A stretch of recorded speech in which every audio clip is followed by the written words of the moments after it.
Welcome to The Stacks, a podcast about books and the people who read them. I'm your host, Tracy Thomas, and our guest today is Kendra James. Kendra is a woman who has worn so many hats. She was a founding editor at Shondaland.com. She is a writer, a podcast producer, and the author of the brand new book, Admissions, a memoir of surviving boarding school. We talk today about the minor traumas of racism, writing in the bathroom, and figure skating. Yes, I know. This is a very fun episode. Our January book club pick is Passing by Nella Larson. We will be discussing the book on Wednesday, January 26th with Cree Miles.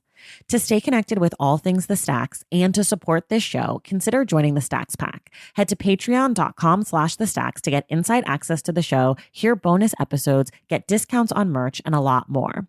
I want to give a quick shout out to our newest members of the Stacks Pack, Adrian, Natasha Halam, Alex Rollison, Julie Dyers, Elisa Rapidas, Sarah Owens, Sierra Gallagher, Tess Test, Sarah Pennington, and Maria Rothenberg. This is an independent podcast, which means without the support of listeners like everyone I just named and the rest of the Stacks Pack, there would be no The Stacks. So thank you all so much for your support. And if you haven't yet, consider joining the Stacks Pack by going to patreon.com/The Stacks. Okay, let's talk with Kendra James.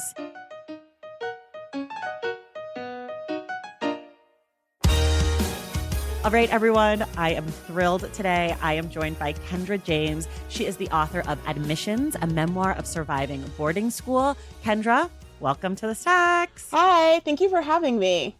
I'm really excited. You have a lot of other jobs and titles, which we can talk about later, but I was giving them like the most book focused moment so that all of your people at Grand Central Publishing don't scream at me.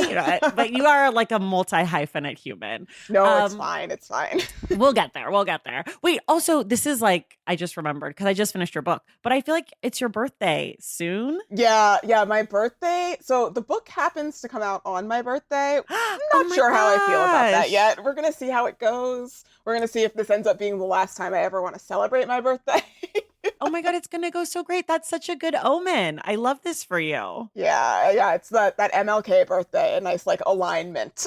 Got it. So you have the long weekend birthday moment. Yes. This is great. So you're going from a long weekend into your pub day, into like publicity craziness. And then this episode will air the day after your birthday. So people listening, now you know when Kendra's birthday is. It's the 18th. A pure Capricorn, just a pure strain of Capricorn. I love that. My dad was a Capricorn, and I have twins, and they're Capricorns. Oh, but my God. December. My kids are the first day of Capricorn. Oh, December Capricorns. Tricky. I don't know what any of it means. Apparently, you guys are stubborn and hardworking. That's what I know. Yeah, that is the good basis to. Okay. I'm getting that sense. Okay, let's talk about you. 30 seconds or less or so. Can you tell us about the book? Yes. Admissions is a memoir of the 3 years that I spent at a New England boarding school, the Taft School in Connecticut. Why is that unique? Because I was a Black kid at a boarding school. I was the first African-American legacy to graduate from Taft. And then I kind of immediately went into working in independent schools when I graduated from college, which was not the plan, but it's what happened. And it caused me to do a lot of reflecting, especially once we entered the Trump years. Well, actually, even like during the Tea Party years, I just started doing like a lot of reflecting as to like what it meant that I had gone to one of these schools, what it meant that I was now recruiting for one of these schools. And it eventually all culminated in this memoir. Okay. I have so many questions about boarding school, prep school life, which I'm going to sort of avoid because a lot of that's in the book.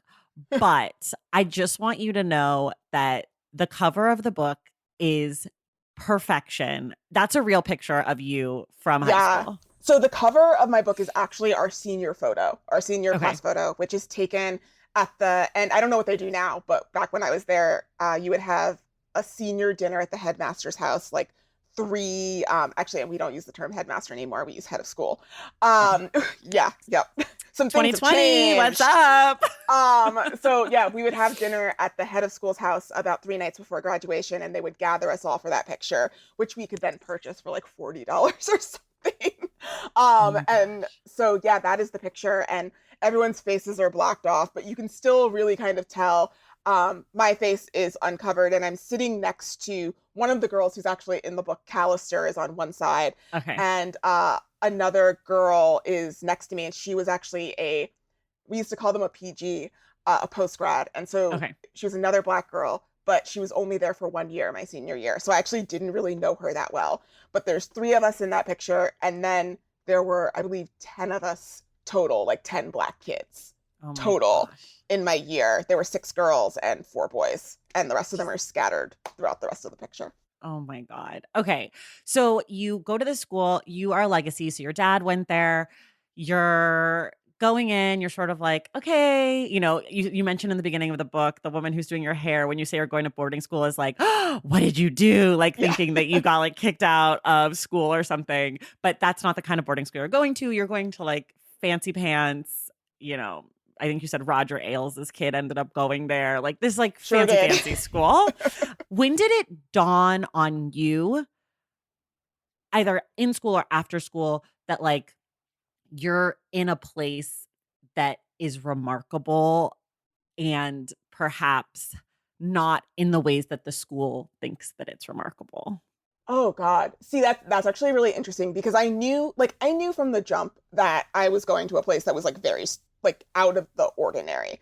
Okay. Um I was a figure skater, like I've been a figure skater since I was like 8, and Okay. I was suddenly going to a school that had 2 ice rinks on the campus.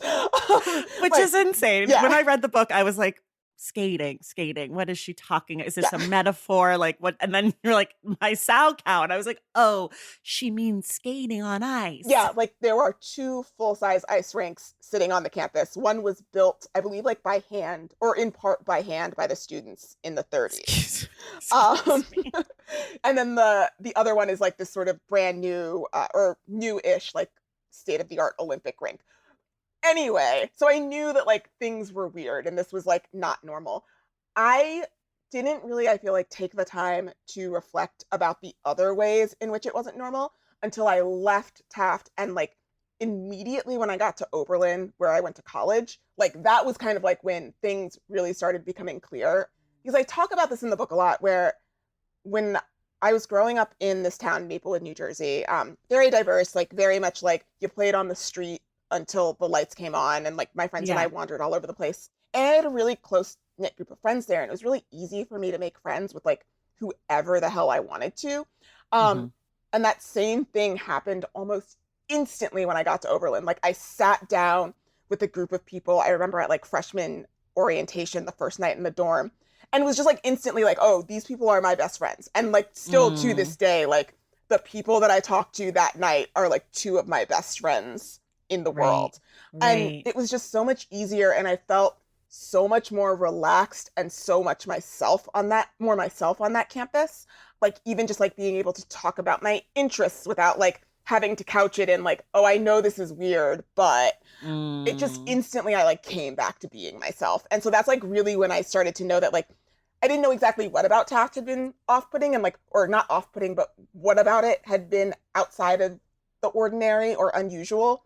But I recognized a change instantly. right. One of the things you talk about in the book a lot, obviously, is about being Black and like the microaggressions, or, other way to say that less kind is the racism, Okay. both small and large. And you have this line, I think, that's like microaggressions are the tapestry of racism at Taft. And I loved that. And later in the book, you talk about sort of the minor trauma being something that you have to sacrifice in order to achieve the dream, in this case, the dream that your parents have for you, but also I think more broadly, the dream of being American. It's sort of what Ta-Nehisi Coates talks about in his book, like the dream. It's the same thing. But I'm just thinking, as someone who is also Black, who we're about 2 years apart, and I also don't remember understanding racism as racism at that age. And like when I reflect back on so many of the things that people said, and about my hair or my skin or whatever it was, you have this scene where they're talking about adopting African American babies from Yeah. Africa. And I'm like, do they know that those are just African babies? Yep. But don't mind me.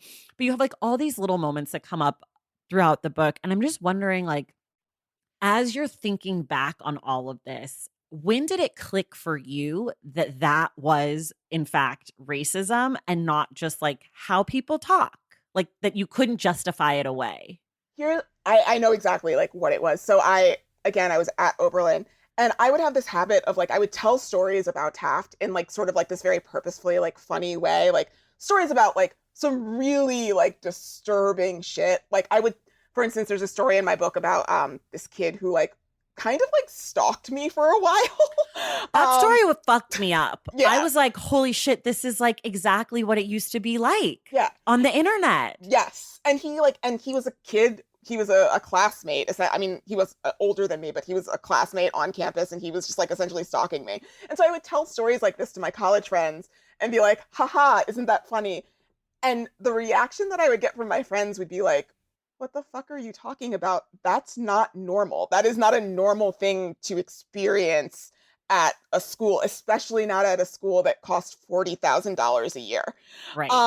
And so that like that really helped me start. It didn't happen immediately. It was not like an instant switch, but that is definitely part of how I started reframing a lot of what happened. And I remember telling some friends too about like this one of the other things I talk about in the book, which is like this article that this girl wrote, and it was a really racist article in Yeah. the school paper, basically accusing Black kids of self-segregating themselves and like not wanting to make friends with white kids and making white kids deeply uncomfortable on campus with all of these events that we got thrown for us, and using Right. quotes. Right. But yeah, I would tell my friends about that stuff, and they thought it was so odd and so outside of the ordinary, and that really helped me start rethinking that, and like taking like comparative American studies courses, essentially like Right. just getting a broader educational lens like really helped me start rethinking some of these things.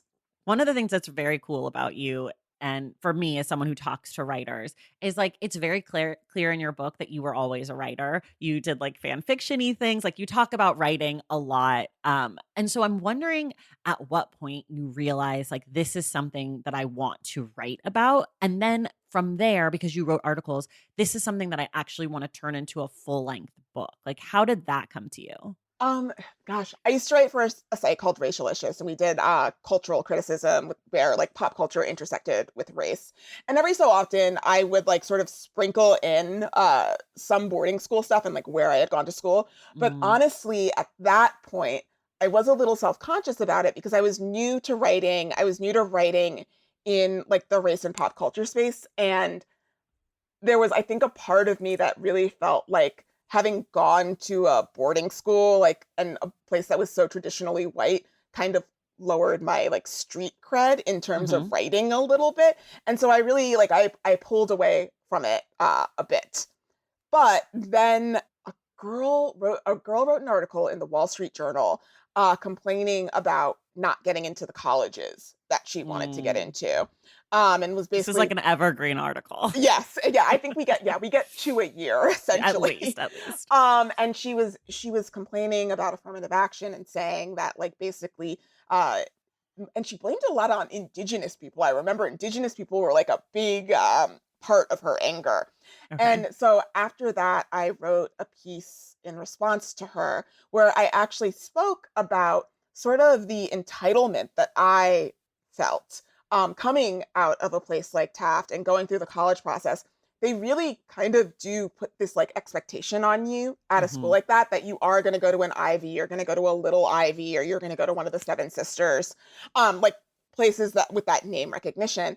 And you kind of, whether it's direct or not, you absorb that into a place where it does sort of become like entitlement. Like you feel like you Mhm. should be able to go there. And because I was a legacy at Taft, my dad, he had gone to Brown. And so I applied to Brown, and I was very sure I was getting into Brown. And I didn't get into Brown. I had a like minor meltdown over it because I felt like I deserved to be there, and I didn't understand like what they were thinking. And so point being, I like wrote about all of that emotion and sort of like deconstructing it and what I had learned since Mm. then about A, the admissions process, and B, like what deserve really means. And that was the first time that I really wrote a lot about my boarding school experience. And from there, it became a little bit easier to open up more about it as time went on. And I think, I think when I knew I was going to turn it into a book was after my 10-year reunion. where I went up and, well, a little bit after my 5-year reunion, which I was there for like 2 hours, got overwhelmed, and then left before any of the evening celebrations. And I went and saw Bridesmaids 1.5 times. And then like cried over a meal at TGI Fridays before getting a lot of piercings. So that tells you how that experience went. So it was super chill day. You had a great time, Great really time. relaxed. Yeah. But after my 10-year reunion, I had this like experience where I was talking to classmates who didn't realize that a friend, like a black kid who had been very much a part of our friend group of Black and Latinx students, he had passed away, and it was like a really bad passing away. Like he had threatened a friend with a firearm and then turned it on himself when the cops were called. So it was a very bad situation, but it had made like the news and like people knew about it to some extent. But none of the white kids that I talked to at that reunion knew he had passed away. And there was just like something about that that really kind of like clutched at me and really Mm, like re-emphasized the fact to me that like a lot of these stories, the stories of Black kids and brown kids at these schools, like not only aren't told, but also just sometimes really feel forgotten by their other classmates. And yeah. so that just like really sort of like got me moving in the direction of wanting to make this into a fully thought out piece of writing. And thinking about sort of like this almost coming as like a response in some ways to writing this book, coming as almost as a response in some ways to the students that you saw at the reunions and to that experience and being back on the campus. How did you think about the audience for this book? Who were you writing to communicate with? Like, who were you talking to? That took a long time to figure out because my background, so my background in writing, like I write online, Mhm. and I write usually in like 1,200 to like 2,500 word chunks. That's like usually an article length, and so you have to do like so much information cramming into that space, and Mm, like sometimes like laying things out for people in a very A plus B equals C method. And so when I started writing, I was doing a lot of that, and my editor asked me the same question. And she really helped me realize that I did not have to write this for, I did not have to explain racism to people. And I mm, didn't have to really delve into, I guess, like what makes racism tick, kind mhm, of. I could mhm. really just write about my experiences and what happened and what I have learned since then rather than going into like the whole history behind anything. And so that really helped me unlock the fact that like this book, while it cannot speak to the experience of every Black student or every like Black girl even on a campus, because as I talk about, like I come from like even some in some ways like a more privileged background than a lot of my classmates at the time. I hope that it can speak to something in every Black experience on a campus. And that's like really who I'm writing it for. I'm writing it for the students who have been there. And I'm very much writing it for the students who are still there now, not just at Taft, but Mm. at all of the schools. The book changed a lot after June of 2020. Sure. Because you When, started earlier. yes, I started writing this in like December of 2019. So Okay. this was a pandemic book. Okay. Okay. And things really changed after that June when a lot of the schools, these sort of accounts on Instagram started popping up called Black Right. at, with the name of a school at the end of them. And I was scrolling through them at like so many schools, and all the stories were the same. And Mhm. they would put the class year of whoever submitted at the bottom of the cards. And the stories were going back as far back as like the 70s. And then there were stories from like 2019. And at Right. that point, I was like, oh, okay. So I really am still writing this to in some ways address a problem that fully has not changed Right. in the 16 years since I left. Right. And you talk about in the book like this idea of responsibility and that sort of partially being like why you have stayed connected to this school, Taft specifically in this case, as opposed to like the admissions thing that you were doing. I'm wondering like, do you feel like your presence has made a difference? Do you feel like the school is accountable to you and obviously not just you? Or do you feel like it's something that, like, that you are holding on to hope for? Or like, I just am really curious about that, about like that responsibility aspect and like your presence being connected to that. I wouldn't say that I don't feel that they are responsible, Okay.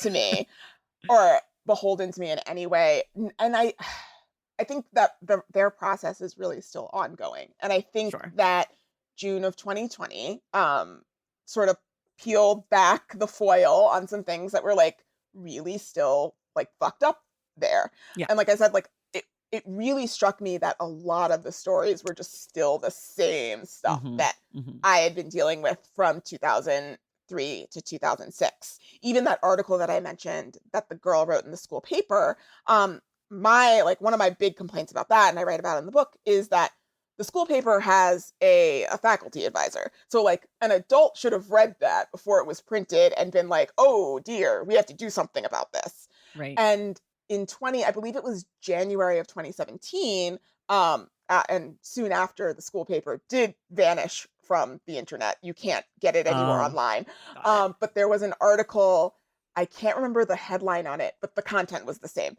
It was yet another article, blaming Black students for self-segregating and saying that that makes white students uncomfortable on campus and like Mm. all of this stuff. So yeah, it's a cycle. I really think of these experiences at these independent schools as cycles, because what happens is they get publicly outed, like with the Instagram stuff, which is the Right. biggest outing that any of them have ever have had at this point in Right. terms of race, I would Right. say. Right. Um, and once that comes out, they do something, and then it kind of dies down until the Right. next big thing happens. Right. I mean, it's like a microcosm of the rest of the country in Right. a lot of ways. Yeah. Everybody was like super into accountability and et cetera, et cetera. And here we are. Yeah. Can we get an at-home test, Joe? Right. Like, can we get a day off work? Like, what's going on, No. guys? We're just dying. It's fine. It's fine. It's fine. It's fine. We did it in 2020. We're good. Okay.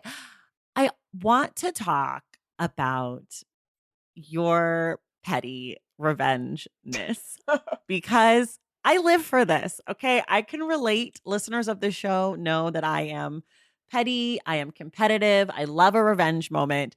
I also love a detailed note taking moment. So I need you just a little teaser from the book. Can you just talk about your AOL instant messaging situation? Because when I read this, I gasped. I was taken aback. I was blown away and I was fucking impressed, to be quite honest. So please let the people know what you did. And then I have a real question that follows that up. Totally. Yeah, no, as a result of like some like pretty specific trauma, which we can spoil, I won't spoil now, but maybe if it comes up later. But like, yeah, as a result of some pretty specific trauma that happened in my sophomore year, I had already been a journaler. I loved the live journal, dead journal, all of that stuff, but I was not very consistent with it. It wasn't an everyday thing. After that happened, after like what happened in my sophomore year happened, it became an everyday thing. So I was like chronicling my life down to the last detail. And in addition to that, I basically every time I had an AIM conversation, which was, I mean, like any millennial, a lot, A um, lot. I would save it. And at first, the process was I saved it to a floppy disk. If your listeners know what those are, um, They I do. I'm okay. old. They know. Okay. I would save it to a floppy disk and I would save them by people's screen names. So I had a full record of every conversation that I was having with anyone on a daily basis. And then I would print them out and I would put them into binders, also separated by tabs, so that I had a full record of everyone that I had spoken to. And then about like a year into doing that, like sometime in my junior, like my late junior or early senior year, I actually like someone on LiveJournal helped me like code a thing that just did it automatically. So every Mhm. AIM conversation that I have just saved automatically onto my computer, which is actually how, for that stalking story that I mentioned earlier, I had actually kind of forgotten about that. And we needed something to like fill in my second year because sort of the Mhm. two big events are happening in my sophomore and my senior year. We needed something for junior year. And I was scrolling back through my AIM conversations and suddenly I remembered William. Oh my gosh. Um, so those Fucking so William. those conversations are actually printed verbatim in the book Wow. because I have them all. Okay, so now here's my serious follow-up Yeah. question. Were you at all shocked, surprised, confused, or anything when you went back and read, like, your contemporaneous notes of, like, who you were? Oh my Like, were gosh, you like, yes. "Holy shit, Kendra, like, who is this freak on your screen name?" Yes. No, I had like, especially like my journal entries, like you can Mm, the I talk a lot about this, but like the respectability politics were like yeah, there. They were yeah. there hardcore. And I was like, even as I was like friends with people and like settling in, like I was judging people just like left and right, like really based on a lot of the standards that my parents had given me. So that is like that for me was like the hardest thing to look at Mm, going back. And even just like this one girl who like I had a good reason to not like, but like just some of the things that I called her were like very they actually and the thing is like they weren't actually societally considered that bad in 2004, 2005, but right. now it's like, "Oh no, that is Yeah. not language we should be using." Um Yeah, yeah. but yeah, no, it's like stuff like that was like definitely definitely present. And then like on just like a less serious note, like God, I used squee so much. There's a lot of squee, What is s like squee? SQUEE. That was like a big fandom. Like you would Oh. like someone would like I don't know show you a hot picture of like Orlando Bloom or something, and you would that would be the response like squee. Oh, I've literally never heard that. Yeah. So we have a lot in common, you and I, but the one place we differ is like the Oh sci-fi, yeah. that stuff. That's where I was like, it's interesting that I have no idea what she's talking about, but Oh. um the other like big thing I do want to touch on a little bit is like what I really appreciated about the book is that while of course you bring up like the major traumas of like culturally for black people, like these like large moments like Amadou Diallo, like you talk about Trayvon Martin, you talk about like these big moments. You are also talking a lot about like this minor trauma and what you experience. And I feel like, you know, one of the things that I think did come out of 2020 was like people realizing that those like minor traumas or like microaggressions, again, just like smaller doses of racism, are actually super harmful and like damaging. And while, you know, it's not being shot by a police officer, that like there is racism in between being assassinated by a police officer and, you know, being the thing that happens to you sophomore year. We're not gonna tell you guys what it is. You have to read the book. I'm acting like it's like this huge spoiler. It's just it's the event. It's a large event sophomore year. But that there is like this huge difference. And I'm wondering like for you as you're writing this book, were you ever insecure about talking about that or feeling like the things that you experienced like weren't enough or like weren't worthy of this conversation? Or did you feel comfortable and confident knowing that like you weren't alone in that and that it needed to be aired out as well? Oh no, absolutely. Like I was very insecure like talking about like that stuff. Mostly because like as I said before, for me it's like reframing a lot of it because when I would talk about this stuff again in college, like I always did it with like a humorous bent to be Right, like, right, right. ha ha ha, that was like it was nothing. Like it happened, but we got through it and we don't need to Right. dwell.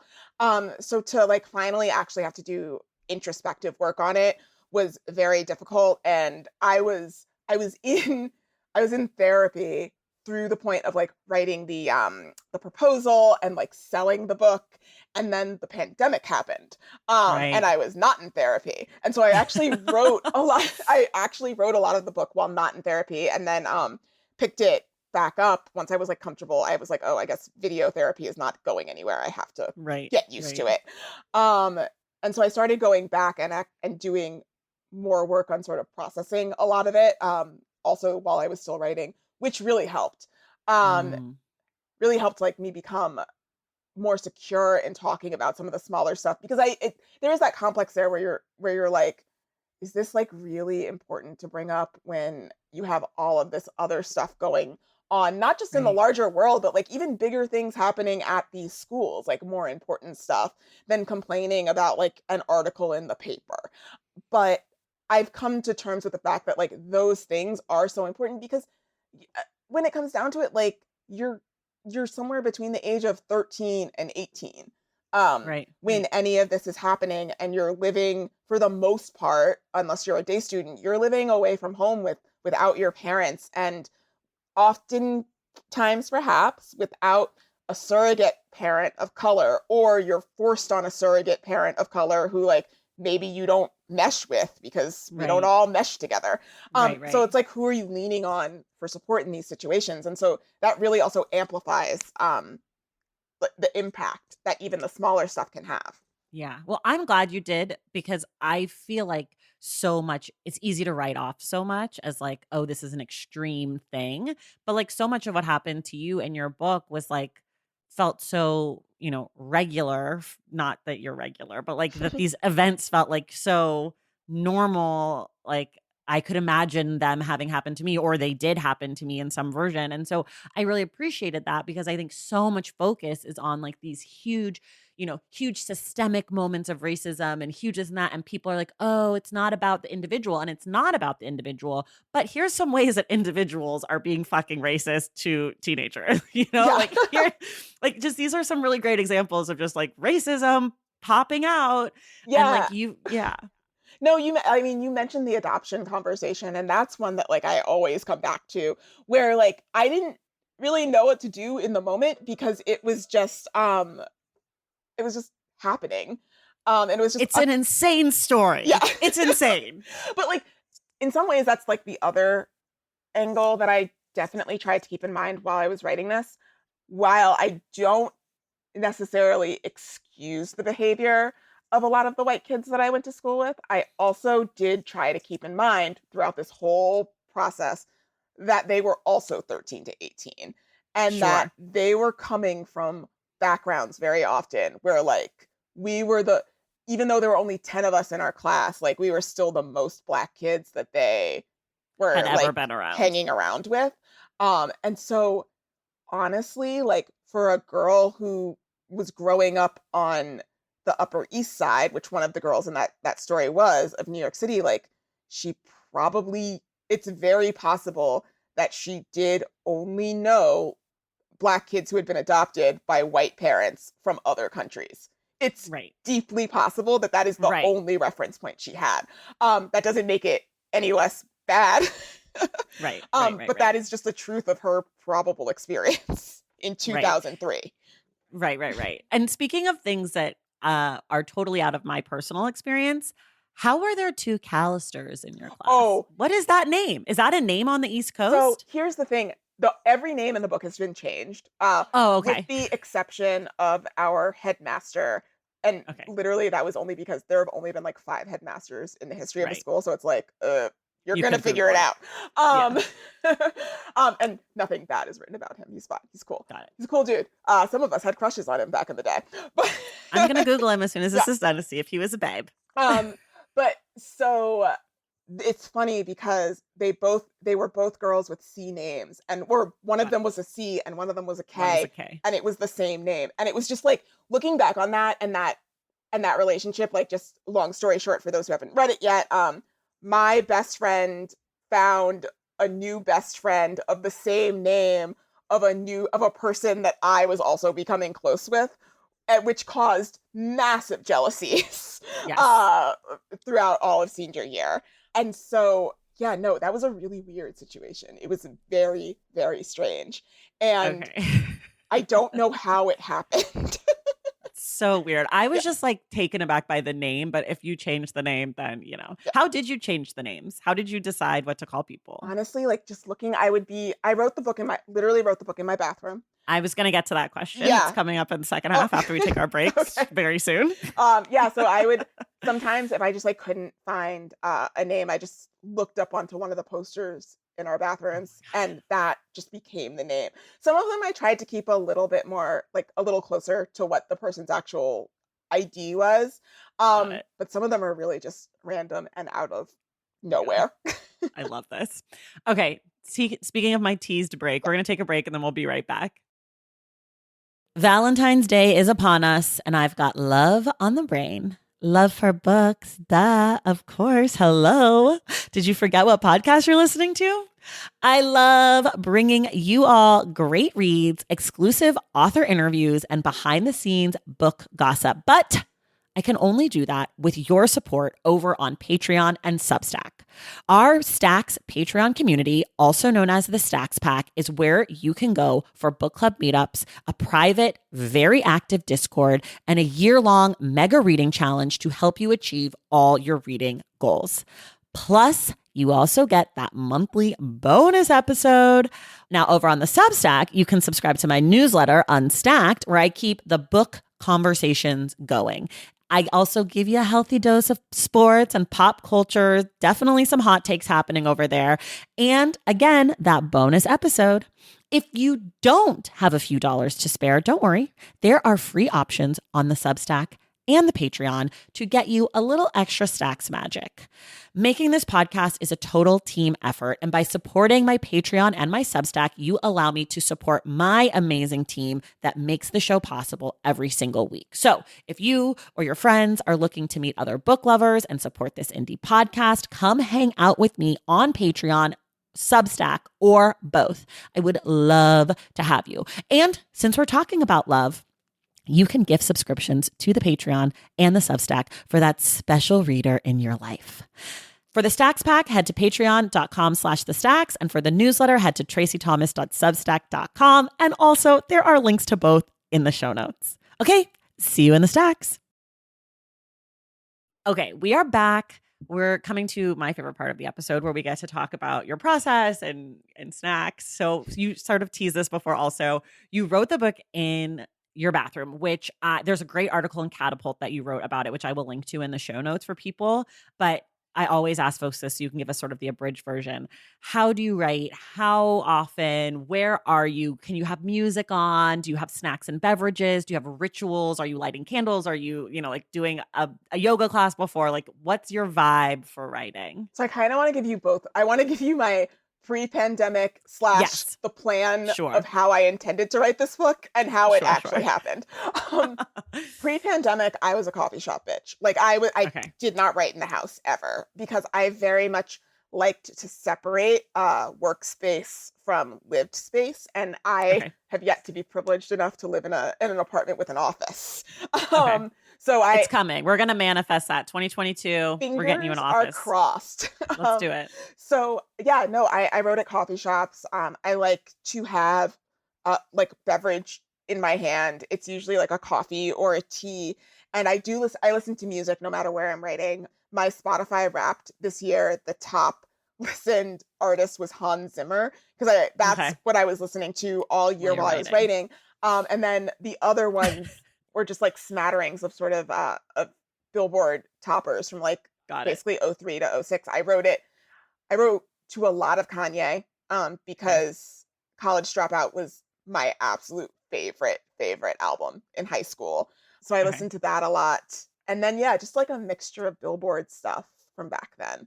And so I wrote how I ended up writing the book was with all that music. I still did manage to have warm beverages, but I did write it in my bathroom, which is, and people ask how, and it's because it is basically the size of a third bedroom in New York City. Our apartment is so weirdly laid out. You could fit a twin bed in there if you took out like all of the bathroom stuff. And so there's a built-in vanity and desk area.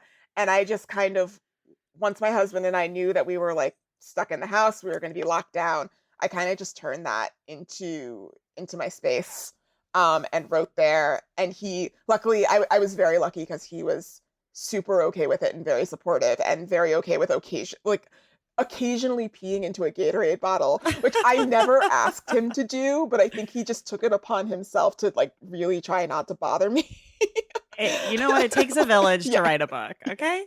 You have to all sacrifice. Yeah. So that is where I wrote it. And yeah, I wrote it to the same soundtrack. We have an espresso machine, so I would make increasingly elaborate coffee drinks I went through like a lavender latte phase where I was like making my own lavender syrups the night before and doing that. Were there any snacks, or is it weird to eat in the bathroom? I don't eat while I write. And usually, because I'm I eat like a snake anyway, which is like I have like one meal a day. I see. And Got then it. like and then like maybe candy at night. Ooh, what kind of candy? Talk about candy. Say Um, more. oh gosh, it really, so I'm seasonal. Um, Okay. Okay. throughout most of the year, it's Jelly Belly, specifically Tutti Frutti, Oh, bubble yes, of gum, course. and hot cinnamon. You Um, talk about jelly beans in the book. I forgot. I yes. knew this about you. Oh yeah, yeah. No, that's been a thing like forever. And then once Halloween rolls around, they release like this kind of Twizzler that I really like that isn't available for the rest of Mm. the year. It's the two Okay. small ones in a packet. I love those Okay. Yeah. Yeah. Yeah. Twizzlers. Yeah. Yeah. Yes. Um, Yes. Yes. and then And you love Nerd Rope. yes, I nerd rope not so much anymore, but I was a big Okay. nerd rope person in high school. Nerd Rope was big in high school. Yes. I used to go to the 7-Eleven with my best girlfriend and we would get 7-Eleven Diet Coke from the fountain. It had to Oh, be it's probably fountain so with good. the green straw. Very Nice. important. And then Nerd Rope. Like tons of it. It's really because they well also because back then they were 69 cents a nerd rope. I remember Yeah. like or at least where I was getting them. I Yeah, they remember were this. cheap. Yeah. Yeah, they They're were like cheap. $2 now. I was at a Walgreens the other day and I was shocked. Wait, I have to correct the record. Yeah. I said fountain. It was not fountain. It was a bottle. It was the bottle of Diet Coke with the straw. The fountain is from McDonald's. I have a lot of feelings about Diet Coke. In case anyone wants to do a podcast about Diet Coke, I'm available. Hi. Anyways, okay, wait, I have another question though about your writing process because I read this in the article that not only do you listen to music, but you also have a cafe I do. sounds Yes. thing. So I have Tell this people about that. That's so weird. there's this app called Coffeetivity. I can never spell it, but it's called I can never like pronounce it I'll correctly. link it in the show notes. Yeah. It's got a lot of vowels. It's doing a lot. Yes. A lot is going on with the spelling. And so what I would do, this is a very elaborate process, but I would get a Bluetooth speaker, set up the coffee sounds to play on the Bluetooth speaker, and I would pump them up kind of loud because then I have my favorite pair of headphones, which is the Sony MX like 100s or something, noise canceling headphones. They're amazing. I put those on, I'm playing music through there, but I can still sort of hear the rumbling of the cafe in the background. And that kind of helps me, like, between that and the fact that I'm then drinking like a bespoke latte, Oh my kind of gosh. helps me like trick my brain into thinking that I'm not in my bathroom Yes, I until love someone this. knocks on the door. Okay, but so the other part of this question, which I didn't really ask explicitly, is that you also have like a major day job. Yeah. So how did you balance? Well, tell people what that is, and then how did you balance writing with all of your other work that you do? When I was writing the book, I was the managing editor of StarTrek.com. And I was the managing editor of StarTrek.com during a moment that I think a lot of Star Trek fans right now are calling like our renaissance. Because when I left, I think there were like 4 or 5 shows on the air. Oh my So God. it was a very busy position. I had to travel. It was a 5-day a week. It was a 40-hour a week job, sometimes more. And so, I mean, the sad answer to your question is that I just didn't have a weekend from Okay. December 2019 until June of this year. I like kind of I would go out like weekend nights. Oh my And like gosh. I would do like the occasional brunch, but I really like I was writing Wow. whenever I wasn't working because I didn't really have the luxury of taking a book sabbatical because like my husband, he works, however, he works in live events. And so once the Mm, pandemic happened, it was like the income was going like both our combined income had gone down. right. Um Oh my gosh, terrifying. yeah, so it was definitely it was an interesting process. It was a very interesting process. But then by the time I turned in my final edits this June, I was actually in the process of leaving there, and now I'm a podcast producer. Mainly, and like one of the real reasons of that was because at Star Trek, I was editing other people's writing. So it was like constant deluge. It was like I was either writing at home and then I was getting to work, editing other people's writing. And then I would get edits back from my editor, Maddie, and then I'm like editing my own writing. It was just like a constant cycle, and I was done. I could not look at anyone else's writing, my own included, Oh my towards the gosh. end of that process. Oh my gosh. And now you produce podcasts and you are sitting there answering my questions, but you're thinking to yourself, how could I do this better? And you know what? Good for No, you. I love never, this. I love never. this for you because I read your book. I know you're petty. I know you're thinking about it. I love it. I'm here for this. This is why I like you. This is why you're here. Let me ask you a question. How petty do I come off? That's like, my husband's reading the book now, and like, that's his, like, he's like, no, the only thing I'm worried about is that people might think you're terrible. Like, no, oh my God. No, it's so great. It's not, okay. Well, let me actually preface this with my obsession and like love language is like talking shit, being petty. I remember every little detail so that I can like talk about it later. So for me, I saw a kindred spirit and I was like, Kendra is awesome. I love her. If I was like a sensitive person who like believes in like forgiveness and letting go, I would think that maybe you should go to more therapy. But for me, I was like, this is a person I love, I could hang out with. We could talk shit for years. Like we could make sure that something's happened. Hermione, Emma, she would not have gotten away with it if we were together. I mean, here's what I will say. Like, I can tell where I have had growth in the ways in which people are really not identified. Got it. That's where like I can tell like the biggest areas of growth have come, because like I could have given more details about some people in like high profile jobs. And I chose not to. Good for you. See, that's great. I cannot write a book because I will be like, and the social security number is, and they drive this kind of car, and this is their address in case, you know, anybody wanted to go egg their house.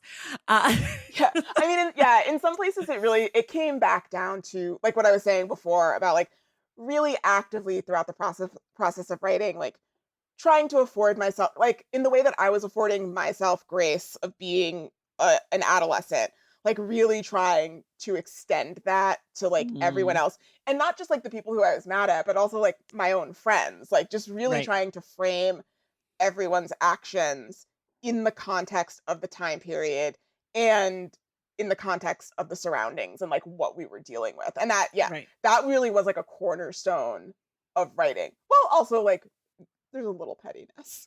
Yeah, I mean, the truth is, I actually had this note while I was reading it, in all seriousness, is that I actually thought it was very interesting that in a lot of sections of the book, you almost come off as like self-deprecating in situations where I'm like, I don't know, Kendra, I feel like you could give yourself more credit here. Like there were definitely moments where I was like, no, but that is really fucked up, you know? And like I could tell that as a writer, you were trying to make sure that like you were being fair. And I was like, I don't know. I don't think you have to be fair there. I think you know, that should not have happened.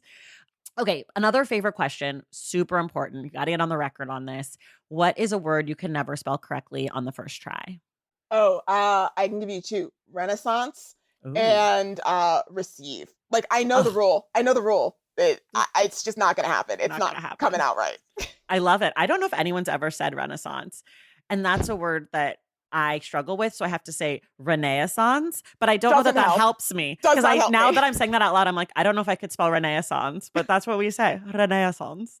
Okay. This is a very small question, but also very important to me personally. I need to know about the ice skating. I need to know about the spins. I need to know about the dizziness moment. Do you get dizzy? I was a dancer. We used to spot, but like a lot of turns, you're still feeling a little sick. Yeah. I still skate. And wow. Oh, yeah. I mean, I haven't since like June because my rink is closed again. But no, I still skate. And usually like the first time I go back and do a spin, like I am dizzy. After that, it's like, whatever, it's fine. It's like the same thing. Falling was like never an issue for me. I think it's just like things that your body just gets used to it. Got it. As time goes by, I wasn't afraid of falling until I broke my elbow actually while I was working at a school. The school that I talk about in Southern New York in the book. Not a terrible place to have broken my elbow because that was a terrible school. They were not worth it. But yeah, no, after I broke my elbow doing twizzles, which are the moves down the ice where Olympics are coming up. If you watch ice dancing, the twizzles are the ones that they do side by side down the ice, turning in sync. Okay. Okay. I love an Olympic sport. I love an ice skating moment. I have been known to do my own impersonations in my socks of the spin where I try to get really low and grab my foot and spin in a circle. I know that's figure skating. I don't think they do that in the ice No, dancing. I mean, you'll pose to you get some partnered sit spins. Yes. Yeah. There's nothing greater to me except for when they do the one where they take the leg up and then the one then they take it and then they spin and then they go down, it's like the spins for me is everything. No, it's funny. That's also my husband's favorite thing. Like he doesn't really pay attention, but every so often, like I was watching skating all this weekend and he'll just walk by as someone's doing a spin and he's like, that's the stuff. Yeah. It's great. Okay, you'll remember, I can't remember her name. Brunette, very small, very thin, very flexible Olympian figure skater. And she was the one who's not Sarah Hughes is who you're thinking of. And I know I can see her in my head, but I cannot. She was so flexible and her spins were so insane. Sasha Cohen. Yeah. She was my idol because the flexibility and the spins, it was there. I don't know if she was any good, but I know that at the end of her routines, I think whoever was like, I don't remember if this was her. I think I was in college, but I will never forget that stupid Romeo and Juliet song that everyone ice skates to. Oh, yes, of course. Yes. So this person had done it. I think it was her. And at the end, the announcer was like, everyone else skates to Romeo and Juliet. She is Juliet. And I will never forget. I died laughing. I was definitely in college. My friend Chanel will remember, but like it was so, I have a passion for Olympic sports in case you can't tell, but the figure skating. I'm so excited.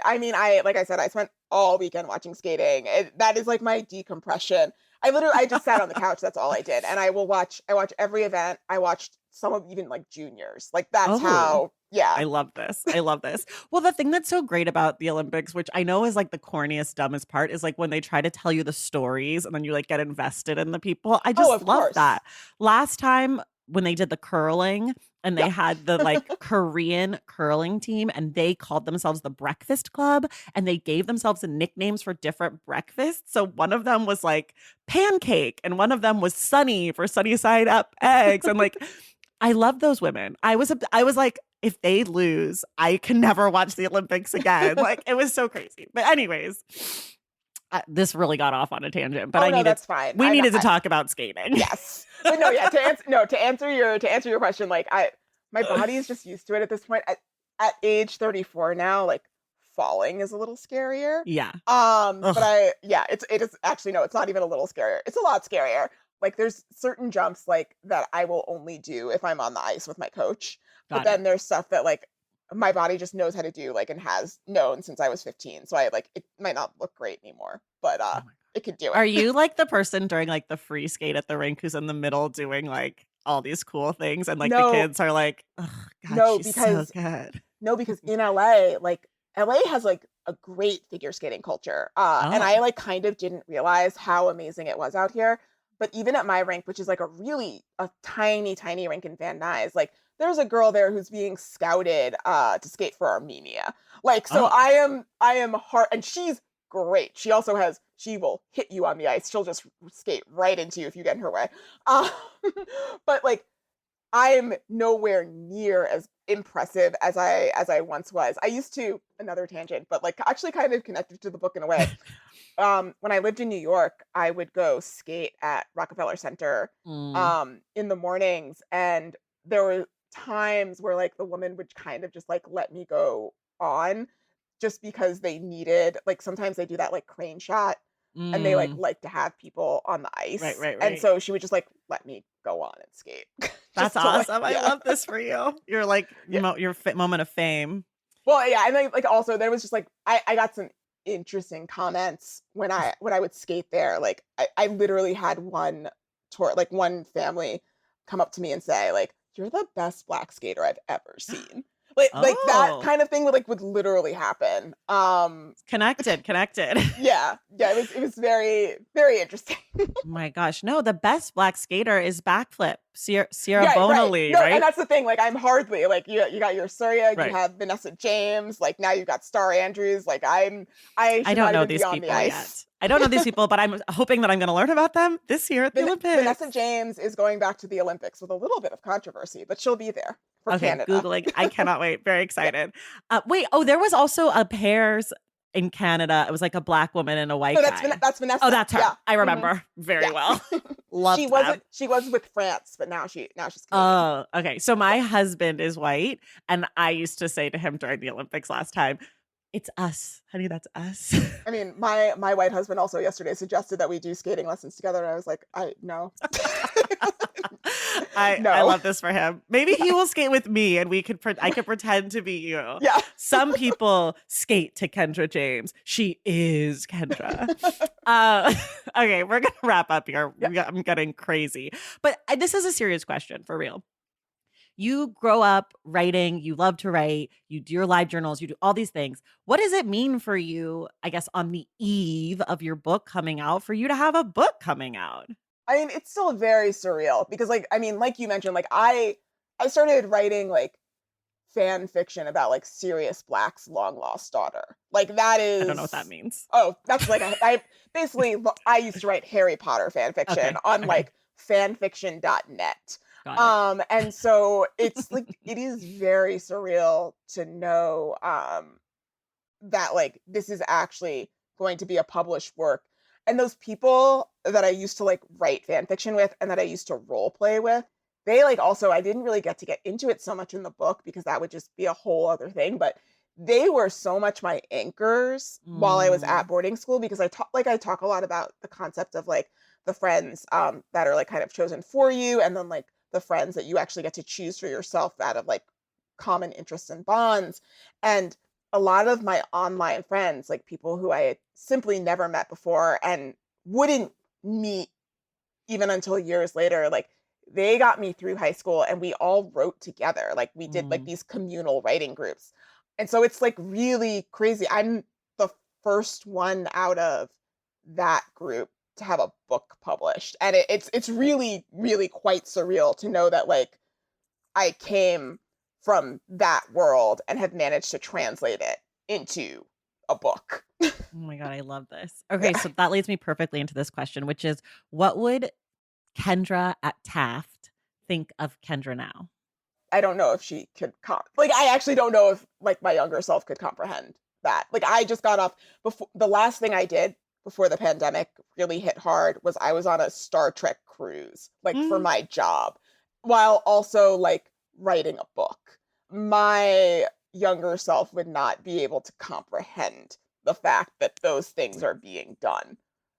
You're Um, doing those things. Yes, yeah, or that like I am doing those things. Not only am I doing those things, like I'm getting paid money to do those things. But it's just like something that I didn't think was possible. And a lot of that, like especially because like when I was at Taft, I feel like my my parents in some ways were very focused on me going into finance. Mm. Like my because my dad was a banker, and so just the fact that I've managed to completely like get away from that world entirely and just like forge my own thing in entertainment is yeah, I don't know what you I'm would getting say. emotional. I'm so proud of you. It's so cool. I'm literally gonna cry. I've been so Oh no. emotional recently. I just think it's so great. Like, I can't speak for your younger self, but I feel like if my emotions are any indication, Oh she's no. very proud of you. Like, Oh, you thank did the you. thing. It's so fucking cool. Okay, I only have two more questions. One is, for people who like this book, what are some other books that you might recommend to them that are maybe in conversation with what you did with admissions? Yeah, I always recommend Black Ice by Lorene Carey. Okay. And that's a book by a woman. It came out like 91 or late 80s, early 90s. Okay. She went to St. Paul's in the 70s. St. Paul's is another boarding school. It's I believe has like either the largest or the second to largest endowment. Like I think it Okay. sits close to 1 billion. Okay. Yeah. They are a very elite, very wealthy, very rich school, and she writes about her experiences there as a Black student in the 70s, coming out of an academic scholarship program. And that book we actually read that book for an English class when I was at Taft, Oh, wow. and it really stuck with me. So I highly Okay. recommend that one. And then, I mean, my The rest of my list for this book is like it's all very silly, I feel like, because there's books to recommend, like the books that I read to prep myself, like to quote unquote prep myself for boarding school. I loved books like Spying on Miss Mueller, which was like a World War Mm. II boarding school story. I loved Little Men, which was also like a boarding school sequel to Little Women. I read so much of that sort of stuff when I was younger. And then just also like as much as books shaped me, like film and television did too. Like Mm. you've read it. Film and television plays into this book Yeah. quite a lot. Yeah. So I don't know. Like I would say Black Ice is definitely the biggest main one. But Okay. then I think once you finished reading, you'll find other things to dig into just from like some of the Yeah. titles named. Definitely, definitely. And then last one, if you could have one person, dead or alive, read this book, who would you want it to be? Oh my God.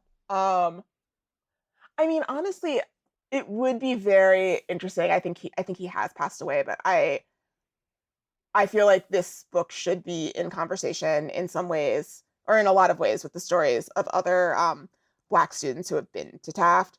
And so the first Black student who went to Taft, like that would be a big one to like see what his opinion and perspective would have been on this. I love that. That's a great answer. I was thinking Emma, but Oh yeah. Well, I mean, again, like I try to steer away from the petty. Well, that's what I'm here for. I'm like the little petty princess on your shoulder. Like, here, Emma, let me mail this to you, you little bitch. Kendra, this was so, so great. Thank you so much. Congratulations on your book.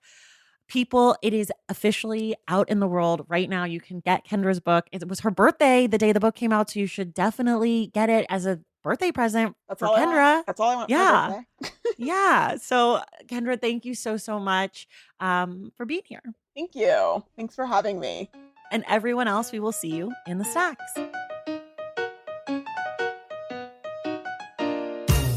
Thank you so much for listening, and thank you to Kendra for being my guest. I'd also like to thank Roxanne Jones for coordinating this interview. Remember, the Stacks Book Club pick for January is Passing by Nella Larson. We will be discussing the book on the podcast on Wednesday, January 26th with Cree Miles. If you love the show and want inside access to it, head to patreon.com/thestacks and join the Stacks Pack. Make sure you're subscribed to the Stacks wherever you listen to your podcasts. And if you're listening through Apple Podcasts, be sure to leave us a rating and a review. For more from The Stacks, follow us on social media at The Stacks Pod on Instagram and at The Stacks Pod _ on Twitter. And check out our website, thestackspodcast.com. Our editor is Christian Duenas and our graphic designer is Robin McCrite. Our theme music is from Tigirigis, and The Stacks is created and produced by me, Tracy Thomas.